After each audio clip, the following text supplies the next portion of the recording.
The sprint retrospective is an opportunity for the Scrum team to inspect itself and create a plan for improvements to be enacted during the next sprint. The sprint retrospective occurs after the sprint review and before the next sprint planning. This is at most a 3-hour meeting for 1-month sprints. For shorter sprints, the event can be shorter too. The Scrum Master ensures that the event occurs, that participants understand the purpose, that the meeting is positive and productive, and keeps it within the time frame. The Scrum Master participates as a peer team member in the meeting from the accountability over the Scrum process.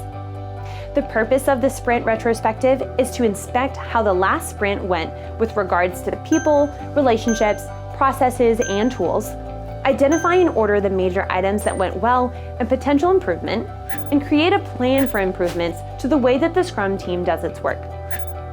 The Scrum Master encourages the Scrum team to improve within the Scrum process framework and its development process and practices to make it more effective and enjoyable for the next sprint. During each sprint retrospective, the Scrum team discusses ways to increase product quality by improving work processes or adapting the definition of done, if appropriate and not in conflict with product or organizational standards.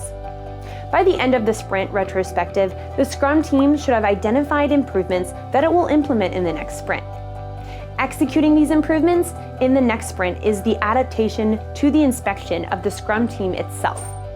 Although improvements can be made at any time, the sprint retrospective provides a formal opportunity to focus on inspection and adaptation.